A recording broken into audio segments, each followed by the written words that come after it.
Jika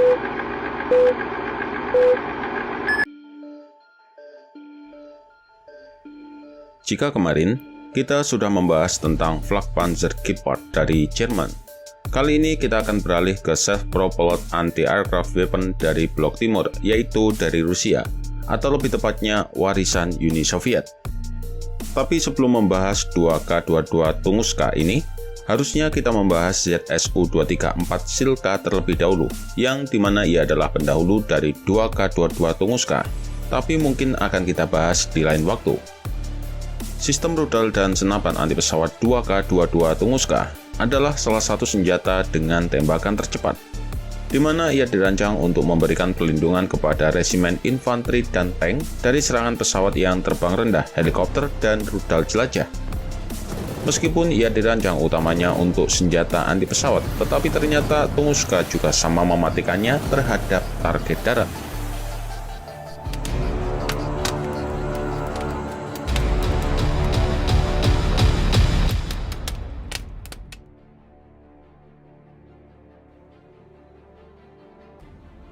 Pengembangan sistem anti pesawat 2K22 Tunguska dimulai ketika adanya permintaan dari Kementerian Pertahanan Soviet pada pertengahan tahun 1970.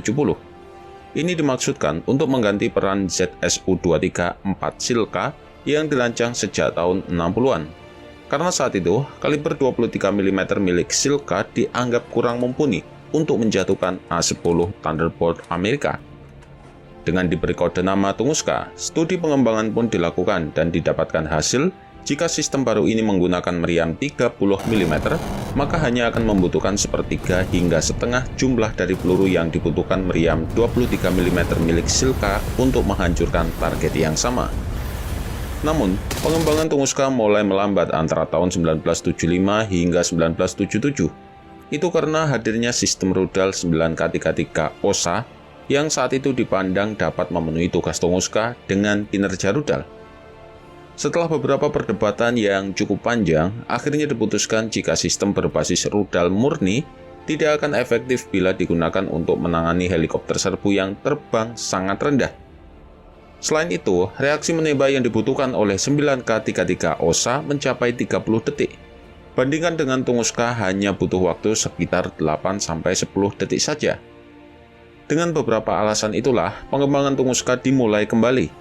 Setelah itu, desain awal Tunguska pun selesai, dan setelah pengujiannya diselesaikan, ia lantas memasuki jalur produksi dan resmi diterima ke dalam layanan pada tanggal 8 September 1982 dengan nama 2K22 Tunguska.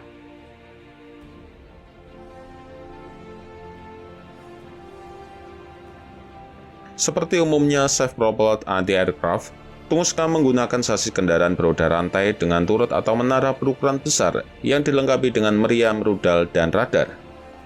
Untuk dimensinya sendiri, ia memiliki panjang 7,9 meter, lebar 3,25 meter, dan tinggi 4 meter, sementara bobotnya mencapai 35 ton. Sistem senjata ini dipasang pada sasis kendaraan tempur 2S6 dengan 6 roda dan suspensi hidropneumatik di setiap sisinya, di mana kendaraan ini mampu mendaki hingga sudut 35 derajat, melintasi lereng 25 derajat, menerjang parit sepanjang 2 meter, dan menembus air hingga kedalaman 1 meter. Kendaraan ini juga terlindungi dari dampak senjata nuklir, biologi, dan kimia atau biasa disebut NBC.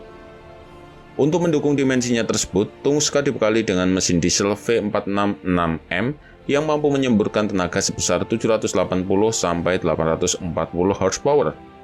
Mesin tersebut dapat dipacu hingga kecepatan 65 km per jam dengan daya jelajah sejauh 500 km. Selain itu, ia dilengkapi pula dengan unit daya tambahan yang memberikan daya bagi kelistrikan pada semua sistem saat mesin utamanya dimatikan.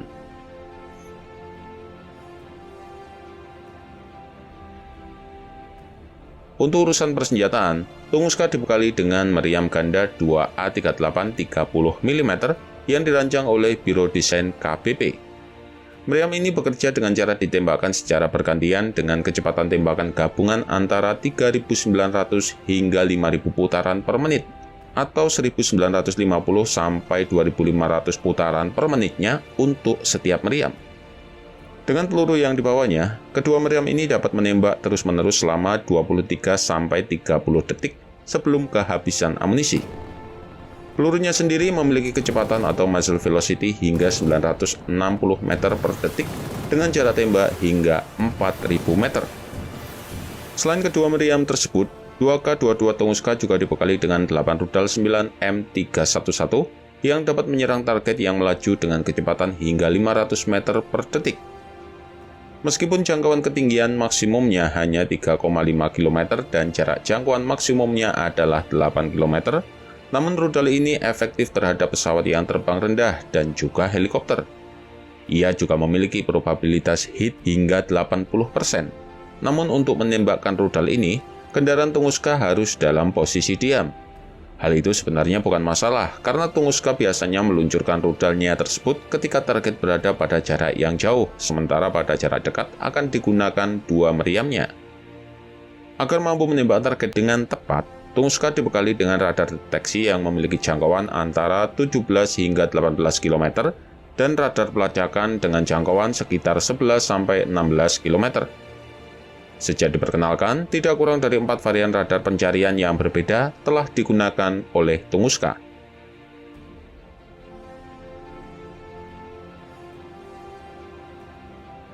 Sejak pertama kali diluncurkan, sistem yang diberi nama SA-19 Grison oleh NATO ini telah digunakan oleh Uni Soviet sejak awal tahun 80-an. Namun setelah runtuhnya Uni Soviet, sistem ini sebagian besar diwariskan kepada Rusia dan tetap digunakan hingga sekarang.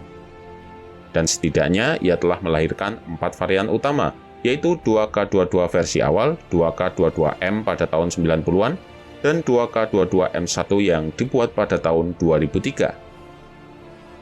Selain Rusia, Tunguska juga telah diadopsi oleh beberapa negara lain seperti India, Suriah, dan Myanmar. Tapi ternyata, Cina tak ketinggalan juga ikut mengembangkan sistem ini, namun tidak serta-merta menjiplaknya. Awalnya, Cina mengimpor rudal 9 M311 pertama kali pada tahun 2005, dan pada pameran Zhuhai 2012 telah muncul sosok yang diduga merupakan turunan 2K22 Tunguska yang dibuat oleh Cina, yang disebut sebagai FK1000. Namun sebenarnya versi Cina ini berbeda dari 2K22 Tunguska, karena FK1000 dipasang pada kendaraan truk berpenggerak 8x8 dan meriam 30 mm-nya digantikan oleh meriam otomatis 25 mm. Tetapi radar FK1000 disusun dengan cara yang sama persis seperti pada Tunguska. Perbedaan lainnya, jika 2K22 terdapat 8 rudal, maka versi Cina ini memiliki sebanyak 12 rudal, dengan konfigurasi 6 di sisi kiri dan 6 di sisi kanannya. Dan yang paling menarik bagi calon pembeli adalah harganya, di mana versi Cina ini dibanderol dengan harga 5 juta US dollar atau hanya sepertiga dari harga Pansir S1. Saat ini, sistem baru 2S38 sedang dikembangkan oleh Rusia, namun sejauh ini baru dirancang sebagai demonstrator teknologi. Jika akhirnya 2S38 dibangun, tentu ia akan menjadi kandidat yang kuat untuk menggantikan sistem pertahanan udara 2K22 Tunguska yang telah diadopsi sejak awal tahun 1980-an.